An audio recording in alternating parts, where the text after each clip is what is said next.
Hello everyone. ఇల్లు కొనాలనుకుంటున్నారా? ఎలాంటి ఇల్లు తీసుకోవాలి? ఎక్కడ ప్లాట్ తీసుకోవాలి? ఫేసింగ్ ఎలాంటివి తీసుకోవాలి? ఇవన్నీ డౌట్స్ మీకు ఉండే ఉంటాయి. సో మన ముందు ఉన్నారు అరిహంత్ రాజ్ గారు. Hi sir. హలో అండి.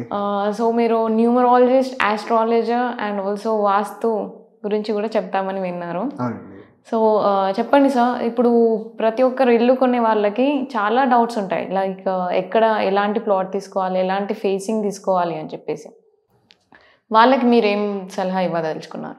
తప్పకుండా అండి, చాలా మంచి ప్రశ్న అడిగారు. ఎందుకంటే ఇవాళ రేపు ప్రతి ఒక్కరికి కూడా మనం ఒక రెంటెడ్ ప్రాపర్టీ నుంచి వెళ్ళిపోయి ఒక సొంత ఇంట్లో, అది ఒక పూరి గుడిసె కావచ్చు, లేదంటే ఒక రేకులు ఇల్లైనా కావచ్చు, మన సొంత ఇంట్లో ఉంటే చాలు, ఈఎంఐస్ బెడద లేకుండా ఉంటే మనం హ్యాపీగా ఉంటే చాలు, పచ్చడి మెతుకులు తిన్నా చాలు అనుకునే వాళ్ళు చాలా మంది ఉన్నారు.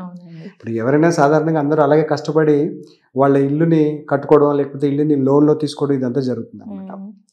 సో ఇప్పుడు వీటి ముందుగా మనం కొన్ని జాగ్రత్తలు అనేవి మనకు వాస్తుశాస్త్రంలో రాసి ఉంది ఆల్రెడీ.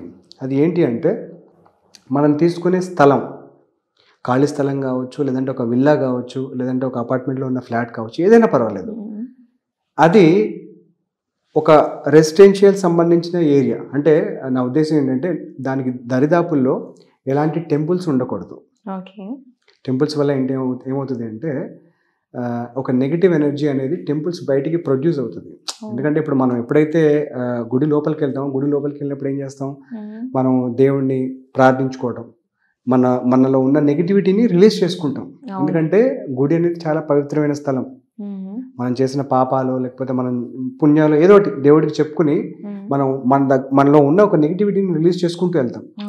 అది రిలీజ్ అయ్యి ఏమవుతుందంటే, ఆ గోపురం నుంచి అలా బయటకు వచ్చి చుట్టుపక్కల సంచరించే ఒక ఛాన్సెస్ ఉంటాయి అనమాట. అందుకే పూర్వం ఏం చేసేవాళ్ళంటే, ఇల్లు మన ఇంటికి దూరంగా గుడి కట్టేవాళ్ళు. ఇంటికి దగ్గరలో గుళ్ళు ఎప్పుడు ఉండేవి కాదు. ఇవాళ రేపు కమర్షియల్ గుడ్లు ఎక్కువైపోయాయి కాబట్టి ఎక్కడ పడితే అక్కడ ఇళ్ళ మధ్యలో కూడా కట్టేస్తున్నారు, అది వేరే విషయం. సో మనం ఫస్ట్గా చూసుకోవాల్సింది ఏంటంటే, గుడికి దూరంగా ఉండాలి. ఓకే. రెండోది, శ్మశానానికి దూరంగా ఉండాలి. ఎందుకంటే ఇప్పుడు మనకి గుడిలో ఎంత ప్రశాంతత అయితే మనకు వస్తుందో, అదేవిధంగా మన శ్మశానంలోకి వెళ్ళినప్పుడు మన ఎనర్జీ మొత్తం లో అయిపోతుంది. ఎందుకంటే అది ఆ స్థలం అలాంటిది. అక్కడ మనం ఎందుకు వెళ్తాం శ్మశానానికి? ఎవరైనా చనిపోతే, మన వాళ్ళు ఎవరైనా చనిపోతే, చుట్టాలు లేకపోతే ఎవరైనా చనిపోతే మనం అక్కడికి వెళ్తాం. అక్కడికి వెళ్ళినప్పుడు ఏంటంటే మనకి ఆటోమేటిక్గా ఆ మనిషి గురించి ఆలోచించుకోవడం, లేదా ఆ మనిషితోని గడిపిన కొన్ని క్షణాల గురించి ఆలోచించుకొని మన ఎనర్జీ అనేది ఏమవుతుందంటే లో అయిపోతుంది అనమాట. సో అక్కడ ఆ ఎనర్జీస్ అనేది మనం ఉండడానికి, నివసించడానికి, మన లైఫ్ కొనసాగించడానికి అది ఒక మంచి ప్లేస్ కాదు. సో దాని గురించి అని చెప్పి శ్మశానం నుంచి మనం కొంచెం దూరంగా ఉండాలి. మూడోది, స్కూల్స్. ఇవాళ రేపు స్కూల్స్లో ఇల్లు లోపలే స్కూల్స్ ఉంటున్నాయి. స్కూల్స్ నుంచి కూడా కొంచెం డివియేటెడ్ గానీ కొంచెం దూరంగానే ఉండాలి. ఎందుకంటే ఇప్పుడు స్కూల్కి ఒక ఇంపార్టెన్స్ ఉంది. స్కూల్ అనేది మనం దాన్ని ఏంటంటే సరస్వతి విద్యాలయం ఉంటాం. సో స్కూల్స్కి కూడా కొంచెం మనం దూరంగా ఉంటే ఆ పిల్లల సౌండ్ కానీ, వాళ్ళ అరుపులు కానీ, లేకపోతే బెల్ కొట్టే సౌండ్ కానీ, ఇలాంటి అన్ని డిస్టర్బెన్సెస్ లేకుండా ప్రశాంతంగా మనం గడిపే ఒక ఛాన్సెస్ ఉంటుంది అనమాట.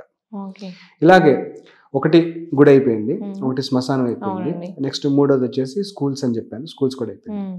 నాలుగోది, ఫ్యాక్టరీస్ కానీ, ఇండస్ట్రీస్ కానీ అలాంటివి ఏమైనా దరిదాపుల్లో ఉన్నాయో చూసుకోవాలి. దరిదాపులు అంటే మీరు నెక్స్ట్ క్వశ్చన్ అడగచ్చు, సార్ ఎన్ని ఫీట్లలో ఉండకూడదని చెప్పి. దాదాపుగా ఒక 200 కానీ, ఒక 250 ఫీట్స్ కానీ మనకు కొంచెం దూరంగా ఉంటే అట్లీస్ట్ మినిమం, ఎందుకంటే అంత యాక్యురేట్గా మనకు దొరకాలంటే కష్టం.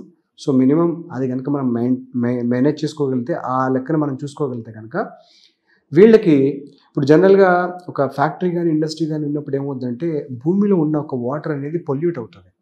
ఆ పొల్యూట్ అవడం వల్ల మనం అక్కడ ఆ వాటర్ మనం తాగినా కానీ, లేదంటే మనం స్నానానికి వాడినా కానీ బాడీ మీద ర్యాషెస్, స్కిన్ ఎలర్జీస్ ఇలాంటివి రావడం, వాళ్ళకి హెల్త్ ఇష్యూస్ రావడం ఫ్రీక్వెంట్గా, ఇవన్నీ జరిగే ఛాన్సెస్ ఉంటాయి అన్నమాట.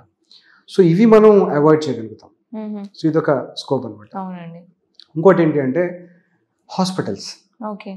హాస్పిటల్స్కి కూడా మనం చాలా దూరంగా ఉండాలి. ఎందుకంటే హాస్పిటల్స్లో చాలామంది చాలా రకాల పేషెంట్స్ అనేది వస్తుంటారు అక్కడికి, హెల్త్ ఇష్యూస్ వల్ల, లేకపోతే ఎవరైనా చనిపోవటం, లేకపోతే ఏమైనా మేజర్ సర్జరీస్ అవటము, ఫీవర్ వల్ల, దానివల్ల అంటే ఇదంతా ఏంటి అంటే ఒక వీక్ ఇమ్యూన్ సిస్టమ్. అది ఒక వీక్ ఇమ్యూన్ సిస్టమ్ ఉన్న ఒక పర్సన్ హాస్పిటల్కి వెళ్తాడు. అవునండి. అలాగే ఒక వీక్ ఆరా ఏదైతే ఉంటుందో ఆ పర్సన్ హాస్పిటల్కి వెళ్తుంటాడు. సో ఈ ఎనర్జీస్ ఎప్పుడైతే మన నియర్ బైలో ఉంటాయో మనం డిస్టర్బ్ అవుతాము. మన లైఫ్ డిస్టర్బ్ అవుతుంది అండ్ మనకు కూడా హెల్త్ ఇష్యూస్ వచ్చే ఛాన్సెస్ ఉంటాయి అనమాట. ఓకే.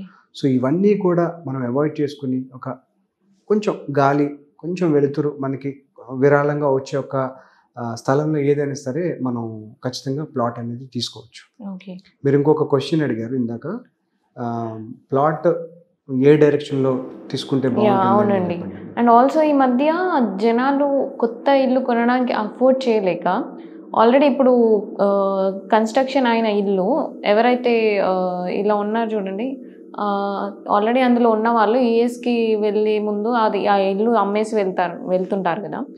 సో కొత్త ఇల్లుని అఫోర్డ్ చేయని వాళ్ళు ఆ ఇల్లు కొనుక్కుంటారు. అయితే ఈస్ట్ ఫేసింగ్ మాత్రమే చూసి కొనుక్కుంటున్నారు ఎస్పెషల్లీ పర్టికులర్గా. సో ఎందుకు అలా అంటారు? యాక్చువల్లీ ఏంటంటే ఇప్పుడు ఫేసింగ్లలో మనకి ప్రతి ఒక్క ఫేసింగ్ ఇంపార్టెంటేనండి. ఈస్ట్ ఫేసింగ్ అనే కాకుండా ఈస్ట్ ఫేసింగ్ ఎక్కువగా ప్రాముఖ్యత ఎందుకు ఇస్తారు అంటే, మనకి శాస్త్రం ఏం చెప్తుందంటే సూర్యుడు అనేది మనకి ఇమ్యూన్ పవర్ని ప్రొడ్యూస్ చేసే ఒక ప్లానెట్. ఓకే. మన ఇమ్యూన్ సిస్టమ్ స్ట్రాంగ్గా ఉండాలి అంటే మనం ఉదయం లేచిన వెంటనే సూర్యుడు ముఖం చూడటం కానీ, సూర్యుడిలో అంటే మన సన్లైట్లో కొద్దిసేపు కుర్చీలో కూర్చోవడం కానీ, సూర్య నమస్కారాలు అనేవాళ్ళు. అఫ్కోర్స్ ఇవాళ రేపు ఎవరు చేయట్లేదు. సూర్యుడికి నీళ్లు అర్పించడం కానీ ఇలాంటివి చేసేవాళ్ళు. అవి చేయడం వల్ల ఏమయ్యేది అంటే ఎలాంటి ఆరోగ్య సమస్యలు లేకుండా, అప్పట్లో పూర్వం 90 ఏళ్ళు 100 ఏళ్ళు బతికేవాళ్ళు. ఇప్పుడు మహా అంటే 20-25 ఏళ్ళకి జనాలకి హార్ట్ అటాక్లు వచ్చేస్తాయి.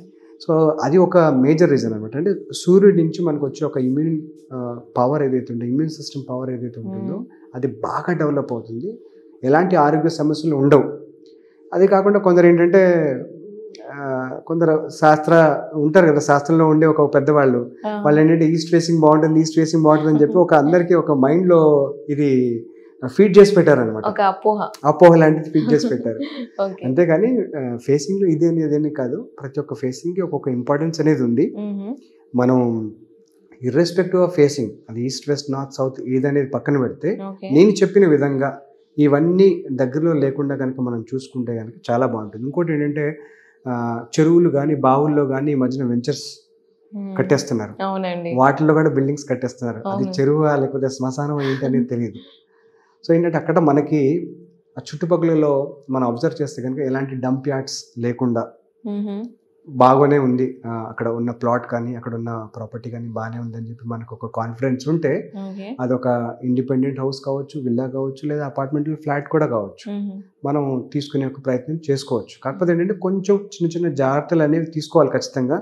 మనకి ఏ ఏరియాలో వస్తుంది, ఎక్కడ నియర్ బైలో మనకి టెంపుల్ ఉంది, ఎక్కడ నియర్ బైలో హాస్పిటల్ ఉంది, ఇవన్నీ మనం కొంచెం జాగ్రత్తగా చూసుకుని అవాయిడ్ చేసుకుంటే కనుక చాలా చక్కని ఒక ప్రాపర్టీని మనం తీసుకుని దాన్ని కొనుక్కుని మన లైఫ్ని చాలా హ్యాపీగా లీడ్ చేసే ఒక ఛాన్స్ ఉంటుందండి. ఇదొక్కటే మనం కొంచెం ఫోకస్ చేసి చూసుకోవాల్సిందే. ఓకే.